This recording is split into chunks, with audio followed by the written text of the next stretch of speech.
Cette maman s'appelle Maman Nathalie. Sachant que son fils était parti en mission pour quelques jours, elle décida d'aller rester avec sa belle-fille Merveille sans la prévenir de son arrivée, histoire de lui faire une surprise. Mais malheureusement, quelque chose se produira qui lui fera regretter. Arrivée devant le portail de son fils, elle sonna et sa belle-fille sortit pour demander qui est-ce. Dès lors qu'elle comprit la voix, elle alla chercher les clés et vint ouvrir.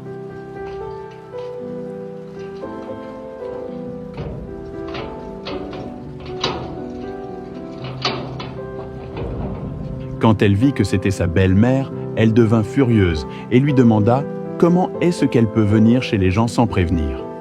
Sa belle-mère lui répondit en disant « Ma fille, mon fils m'a dit qu'il est en mission pour quelques jours et j'ai pensé bien de venir te tenir compagnie en son absence, afin que tu ne t'ennuies pas. » Merveille répliqua en disant « Je t'ai dit que j'avais besoin de ta compagnie. » Maman Nathalie s'excusa d'être venue sans prévenir. Merveille, toujours furieuse, retira la clé et s'en alla laissant sa belle-mère avec ses affaires et son sac de provisions qu'elle lui avait gardé. Maman Nathalie entra avec ses choses comme venue et ferma le portail.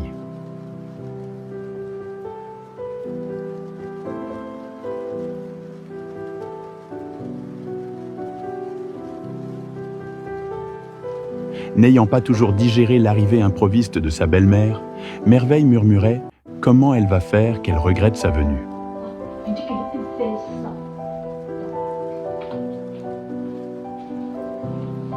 Quand sa belle-mère entra, elle ne se dérangea pas et lui indiqua sa chambre en lui montrant du doigt.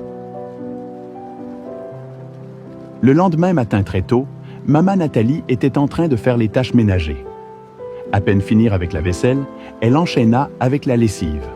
Un tas d'abyssales qu'elle devait laver à la main malgré son âge avancé.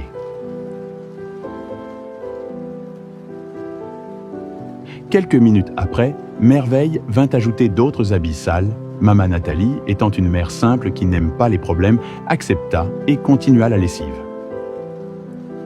Pendant ce temps, sa belle-fille était grandement assise buvant de l'eau fraîche et mangeant des cacahuètes que le fils de Maman Nathalie a achetées.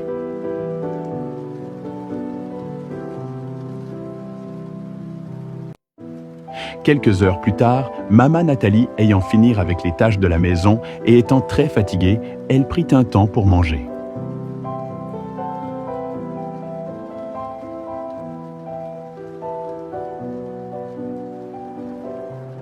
Alors que Merveille sortait, elle trouva sa belle-mère en train de manger, se mettant en colère parce que Maman Nathalie sait servir à manger sans lui demander la permission.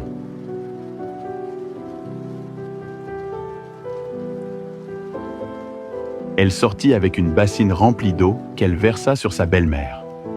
Son voisin la Crème étant sur sa cour, il vit l'action et directement il prit son téléphone et filma les faits. N'importe quoi!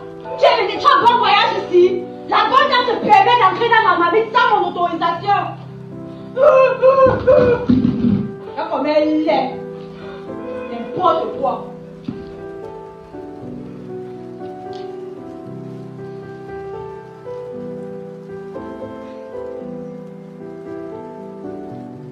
Après avoir tout filmé, la Crème envoya à Jeff, le mari de Merveille et fils de Maman Nathalie. Puis l'appela pour lui demander de rentrer directement sinon le pire arrivera à sa mère. Après s'être changée, elle s'assit dehors, ignorant que son fils était en train d'arriver précipitamment.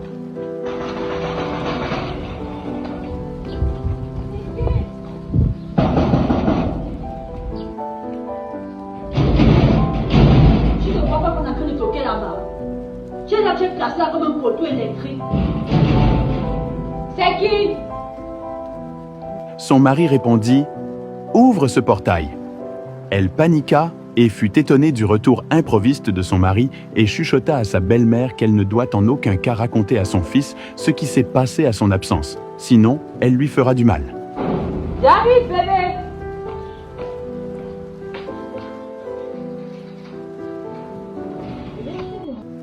Quand elle ouvrit, voulant l'embrasser, il la poussa et alla regarder sa mère. Arrivé devant sa mère, il lui demanda « Maman, comment tu vas ?» Elle répondit « Ça va bien, mon fils ». Voyant sa mine et connaissant sa mère, il lui reposa la question, mais elle répondit comme si rien ne s'était passé, car elle ne voulait pas être la cause des problèmes de couple de son fils. Connaissant la vérité, il demanda à sa femme de venir. Ma chérie, ici. Il y a un problème. Il y a un problème. Il y a un problème. Hein? Qu'est-ce que tu as fait dans la main ici? J'ai fait quoi? Tu sais que tu n'as rien fait ici. Je n'ai rien fait, je t'ai fait quelque chose, maman.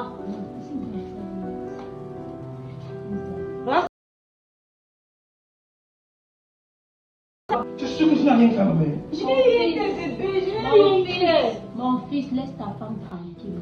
Elle n'a rien fait. Je suis juste un peu fatiguée.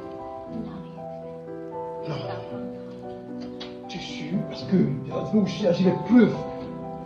Bébé, tu as quelle peur? Donc, tu ne me fais pas confiance. Tu ne me fais pas confiance. Tu ne me fais pas Regarde ça. confiance. Regarde. Bébé, qui t'a envoyé cette vidéo? Tu veux qui m'envoie cette vidéo? Tu veux qui m'envoie cette vidéo? Je n'ai rien fait. Hein? Tu fais comme ça, ma mère? Hein?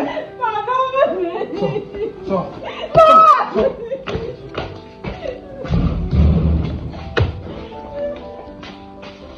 Attends-moi voir. Il la mit dehors et alla chercher ses affaires et vint tout jeter sur elle, lui demandant de partir, qu'il ne veut plus jamais la revoir. La traitant de méchante femme, elle sut qu'elle avait perdu son mari, pleura, cria, elle regretta ses agissements vis-à-vis de sa belle-mère. Elle voulait demander pardon, mais il se faisait trop tard car elle avait touché à ce qu'il a de plus précieux, sa mère.